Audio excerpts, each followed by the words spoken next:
Never going this long without making a video ever again. Just listen here when I say that.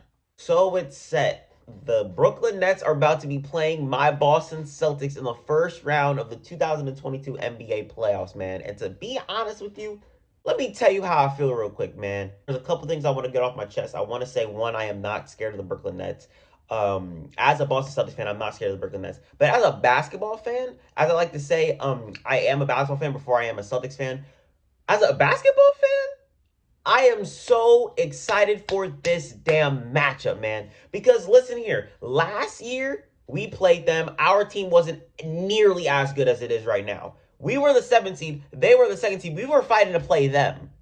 Now it's the other way around. Our team got better, but the thing is, we don't have our guy in Robert Williams, which kind of scares me a little bit because Nick Claxton out there tonight, he was feasting. And another guy who was feasting was Kevin Durant, bro.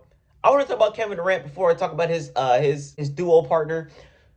Kevin Durant was out there hooping his ass off, man. And I've been watching the Brooklyn Nets very, very closely for this specific moment because the thing is with Kevin Durant, he knows when to pass the ball and when to take a shot.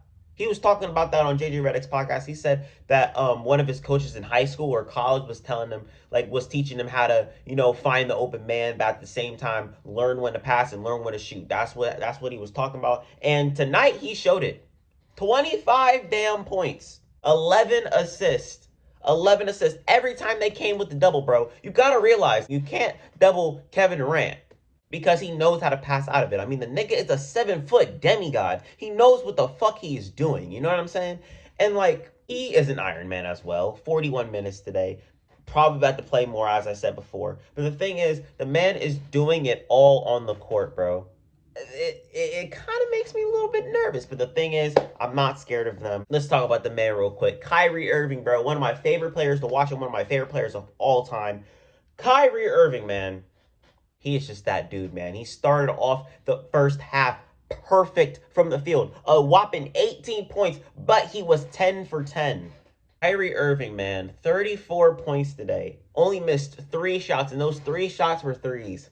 You really can't make it up, bro. As a basketball fan, I am so happy this happened. I did tweet out. If you guys want to follow my Twitter, you guys can follow it right here. I am such a fan of Kyrie Irving, man. I'm such a fan of Kyrie Irving, regardless of what anybody wants to say about, oh, he's a Boston Celtics fan. He's not supposed to like Kyrie Irving. Oh, that is a bunch of bullshit, bro. Like, for real. That's all a bunch of bullshit. I love the game that he plays, and I love his style of basketball. I like that he is his own person. I fuck with all that. I fuck with him as a person and a player, and you gotta respect Kyrie Irving, regardless if you like him or you don't like him. There's this one dude I want to talk about, and I will talk about specifically, and this is 6'4" power forward, the man himself, Bruce Brown. He continues to be the X factor for this damn team, bro. Like, for real. Like, through the stretch when the Cavs were making a comeback, they were going on a run. They were finally, getting a run together, and I'm going to talk about that in a second. They were finally getting a run together, and then all of a sudden, Bruce Brown stops that every single damn play.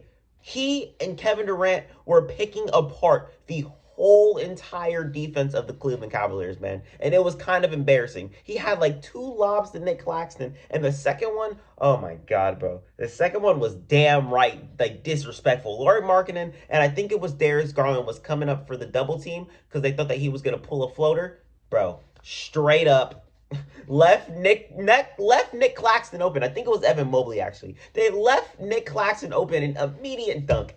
Bro, it was so embarrassing if you ask me. But that just goes to show how good of a basketball player he is, man. To be 6'4" and be a power forward and doing what he does, the best floater in NBA right now, for sure. I don't care what anybody says. Best and most consistent floater in the NBA right now. All I can say is that I hope the Boston Celtics were watching, man. I hope they were watching that shit, bro. Because they came out and they made a statement.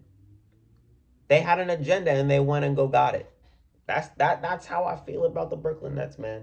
I hope Ime Udoka was watching that, bro. If you guys didn't know, Ime Udoka used to coach the Brooklyn Nets last season. He used to coach the Brooklyn Nets last season, and he basically said he knows how to lock Patty ass up, so let's see if he knows how to do it, man. Let's call the man's bluff.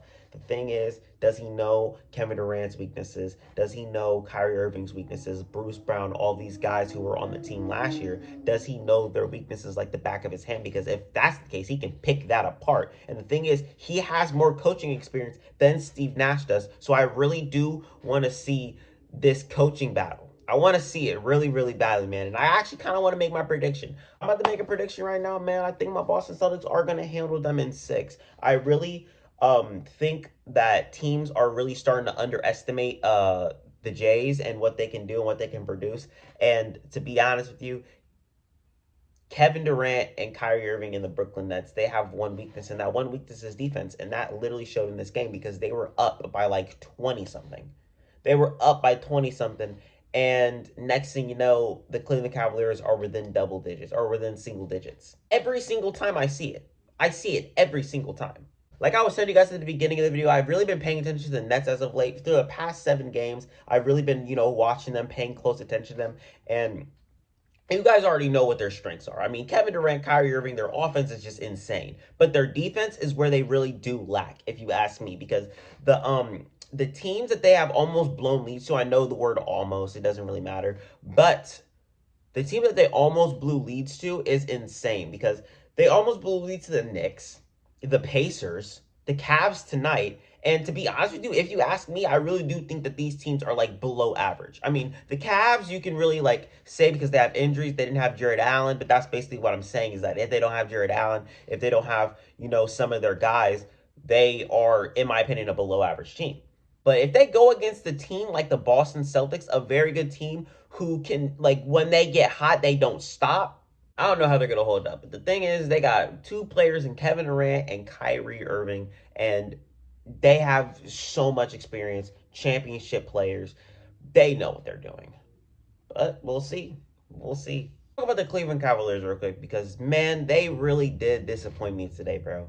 They disappointed me so much today. And I just don't understand what went wrong. I mean, I kind of do have an idea in my brain. I mean, it's probably their defense because their defense got picked apart through the whole entire damn game.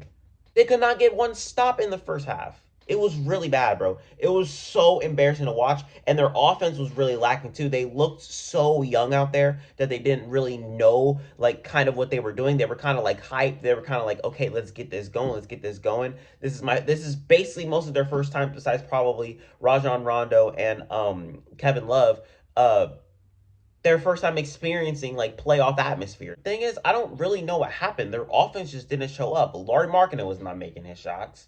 Karis LeVert was so like inconsistent today. It's like Jay Osman went 0 for 4. Like, look at this. Isaac Okoro did not make one shot, missed 3 open jumpers.